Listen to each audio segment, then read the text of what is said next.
You won't believe this story about my sister Anna, who's 32. But before I dive in, if you're enjoying the vibes here, smash that subscribe button and give this video a thumbs up. Let's get into it. Anna woke up early in the morning to the sound of her phone ringing. She turned it off without checking who called her. She didn't feel like talking to anyone. Her gaze fell on a pair of wedding rings on the nightstand. She picked them up and slipped them on her fingers. They were too big for her. When she got married last week, she had hoped that they would fit. But clearly, her mom just wanted to make sure that she wouldn't take them off. She could see why her mom insisted on the rings being too big so she wouldn't take them off. Her mom wanted to humiliate her and let everyone know that she was nothing more than a servant. She looked at the message on her phone again. Why did you marry him? Why did you marry a nobody? Anna knew that her mother would call her only to yell at her, but she didn't care. The fact that her mom found out about the marriage meant that she couldn't stay in that house anymore, so she should be happy, right? But she wasn't. In fact, her life was worse than before because now she had no place to go and no money to start a new life. But it was all because of Mark, her husband. When she met Mark, he was just an ordinary guy who worked in construction. He didn't have much money, but he was hardworking and honest, which is why she loved him. Even though she grew up in a wealthy family, she never got used to her parents giving her money for every little thing. She was allowed to spend only what her allowance provided. She knew that her parents weren't giving her anything out of love, but simply because they believed it was their duty as her parents. So when she met Mark, she felt like she had finally found someone who cared about her and loved her for who she was, not for how much money she had. She had fallen in love with Mark when she saw him helping an old lady carry her groceries. It wasn't what Mark looked like that attracted her, but rather his kind heart. After that day, she started looking for him everywhere. And when she finally saw him again, she couldn't help but smile. He was everything she had ever dreamed of in a man. But even though she'd been brought up in a wealthy family, she wasn't spoiled or arrogant. She knew that there were people who had it much harder than she did. That's why she didn't think twice when she decided to help Mark after she learned he had no money to fix his car. Even though her parents were against their relationship, Anna didn't give up. She didn't care what they thought of Mark because she knew that he was the one. Even when her parents cut her off financially, she didn't panic. She knew that she could always find a job and earn money. But her parents' plan was to make her come back to them by making her desperate. However, they hadn't counted on the fact that Anna was willing to do whatever it took to be with Mark. Anna sold all the jewelry her parents had given her and used the money to fix Mark's car.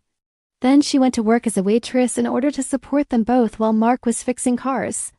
Every day, Anna came home from work and told Mark how hard it was to do simple things without money. At first, he tried to cheer her up, but soon he realized that something else was going on. He sat Anna down and asked her what was wrong. She started crying and admitted that she had sold all her jewelry. She told him how her parents had treated her and how they were now trying to make her come crawling back to them. Mark listened patiently and then promised Anna that he would do whatever it took to make her happy.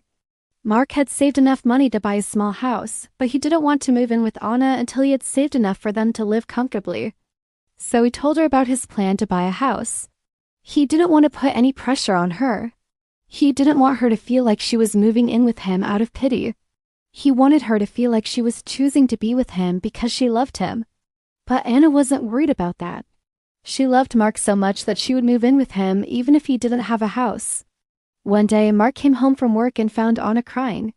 She told him that her parents had kicked her out of the house and now she had nowhere to go.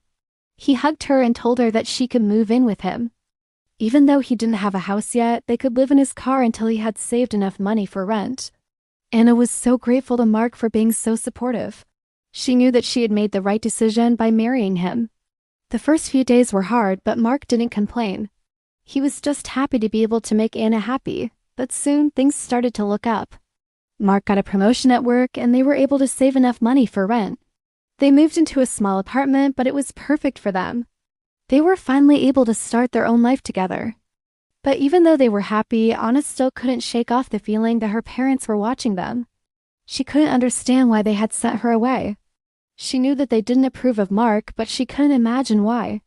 He was a good man who worked hard to provide for his family. Meanwhile, Mark had no idea what Anna was going through. He was just happy to be able to give her the life she deserved. He didn't understand why she was so sad. He thought that she was just homesick. One day, Anna was going through some old letters when she found one that made her gasp. It was a letter from her parents. She opened it and started reading. The letter said, "We are writing to you because we are worried about you. We haven't heard from you in a while and we're concerned about how you're doing. We know that you're married, but we don't know anything about the man you've married. If he's not treating you well, you can always come back home. We will always be here for you." Anna was shocked.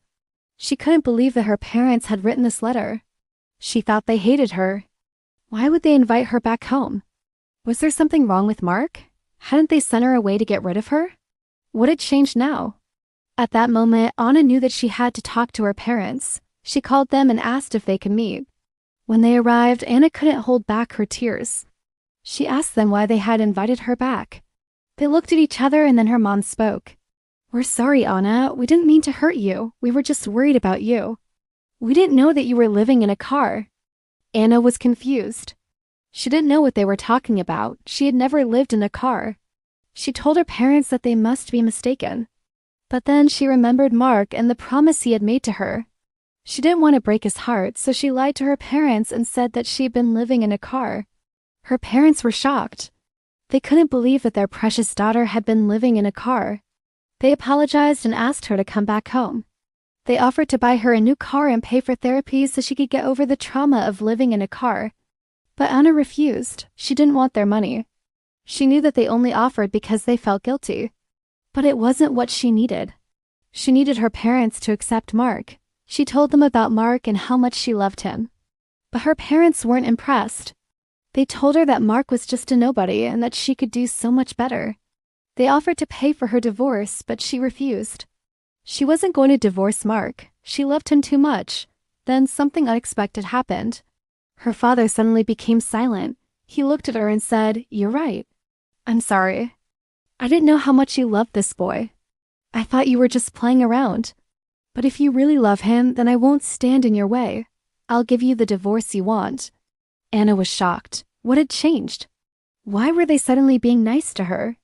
Then she noticed that her parents' eyes were filled with greed. Her mom spoke, "We just want what's best for you, honey. You deserve someone better than that nobody. Someone who can give you the life you deserve." Anna knew what her parents were after. They wanted her to marry a rich man so they could get their hands on his money. But she wasn't going to do that. She loved Mark and she knew that he was the one. But then her parents dropped a bombshell that left her speechless. "What if I told you that Mark isn't a nobody? What if I told you that he's actually a billionaire?" Anna was shocked. What? How could Mark be a billionaire? He didn't look like it. He didn't act like it. And he certainly didn't talk like it. But her parents seemed to know what they were talking about, so maybe they were right. Maybe Mark really was a billionaire, but why was he hiding it? Her mom continued, "He's the CEO of a multi-billion-dollar company. He's one of the richest men in the world. How did you manage to marry him? I thought he was out of your league."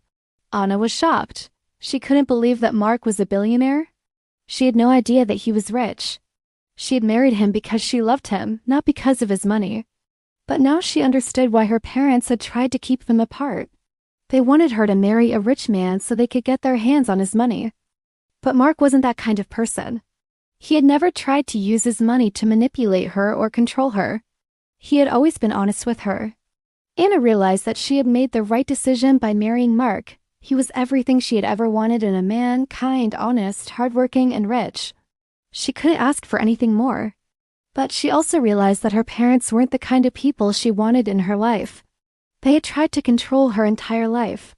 They had chosen her school, her friends, and even the man she should marry. But she wasn't their puppet. She was a human being with her own will, and she would never let them control her again. Anna confronted her parents and told them that she wasn't going to divorce Mark. She didn't care if he was a billionaire or not. She loved him for who he was, not for his money. She told them that she didn't need their money and that she was done with their games. From that day on, Anna and Mark lived happily ever after. They had 2 beautiful children and a wonderful life together. And Anna never looked back.